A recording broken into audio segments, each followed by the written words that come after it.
Indonesia memiliki kekayaan budaya yang luar biasa, termasuk keragaman suku Batak di Sumatera Utara.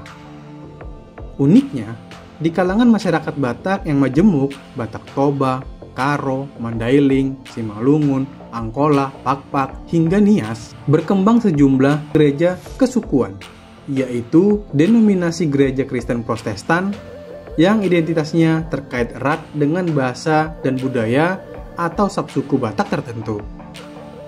Gereja-gereja Batak ini bukan hanya tempat ibadah, tetapi juga menjadi pusat komunitas dan pelestarian budaya lokal. Nah, kali ini aku akan mengajak teman-teman untuk berkenalan dengan gereja-gereja Batak paling terkenal di Indonesia. Sejarah singkat pendiriannya, peran sosial budaya dalam masyarakat Batak, hingga bagaimana gereja-gereja ini menyebar keluar Sumatera Utara.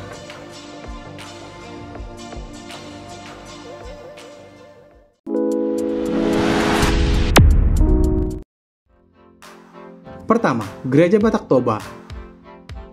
Ada HKBP, HKI, GKPI, GPKB.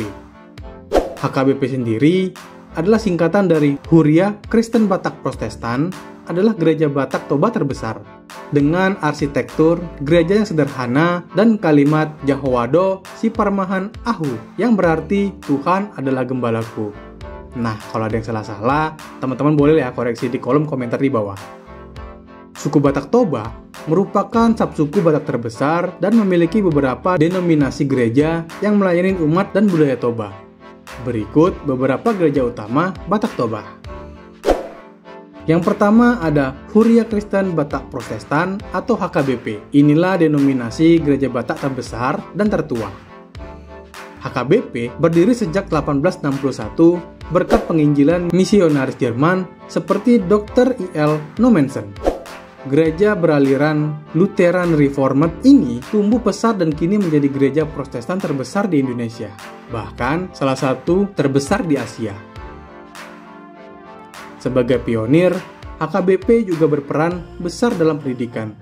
Misalnya, mendirikan Universitas HKBP Nommensen dan sosial masyarakat Batak sejak zaman kolonial hingga kini. Kedua, ada Huria Kristen Indonesia atau HKI. HKI didirikan pada tanggal 1 Mei 1927 di Pematang, Siantar, menjadikannya salah satu gereja mandiri Batak pertama. Secara teologi, HKI beraliran Lutheran dan hingga kini berpusat di Pematang, Siantar. HKI adalah gereja besar kedua bagi Batak Toba dan melayani jemaat hingga keluar Sumatera. Yang ketiga, ada Gereja Kristen Protestan Indonesia atau GKPI. GKPI lahir dari dinamika internal HKBP pada awal 1960-an.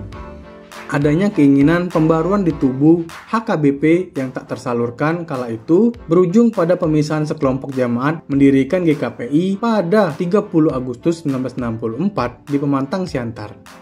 Jadi, GKPI adalah anak sulung yang terpisah secara damai, dengan harapan menjalankan pembaruan manajemen gereja. Walau mayoritas anggotanya suku Batak Toba, GKPI menyebar melayani hingga keluar Sumatera, misalnya ke Jawa dan Kalimantan. Yang berikutnya ada Gereja Pungguan Kristen Batak. Berbeda dari yang lain, GPKB justru lahir di perantauan. Kata pungguan berarti perkumpulan. GPKB didirikan oleh komunitas Batak di Jakarta pada 1927 yang rindu beribadah dalam bahasa Batak Toba. Pasalnya, banyak orang Batak merantau ke kota-kota besar termasuk Jakarta dan kesulitan mengikuti kebaktian dalam bahasa Melayu tinggi atau Belanda saat itu.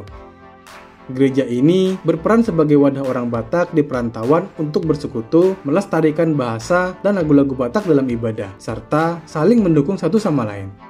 GPKB telah berkembang dari Jakarta ke kota lain seperti Palembang, bahkan kembali melayani hingga Tanah Batak di Sumatera. Gereja-gereja Batak Toba di atas menunjukkan betapa kuatnya pengaruh budaya dalam kehidupan beragama suku Batak. Ibadah dengan liturgi berbahasa Batak, himne daerah, hingga struktur pelayanan yang melibatkan para jemaat atau majelis jemaat. yang seringkali para tokoh adat setempat membuat gereja menjadi bagian tak terpisahkan dari kultur Batak Toba. Tak heran ya, apabila di komunitas Batak Toba, gereja juga menjadi ajang silaturahmi marga dan sarana pelestarian nilai-nilai seperti Hamoraon, Hagabeon, Hasangapan, filosofi kemakmuran, keberkatan keturunan, kehormatan dalam terang iman Kristen. Gereja-gereja Batak terkenal di Indonesia bukan hanya tempat ibadah semata, melainkan institusi sosial budaya yang berperan besar dalam menjaga identitas suku di tengah arus modernisasi. Nah, sekarang gimana pendapat teman-teman? Jadi, mau bahas gereja-gereja Batak terkenal di Indonesia apa lagi nih? Tulis di kolom komentar ya. Terima kasih telah menonton. Sampai jumpa di video berikutnya.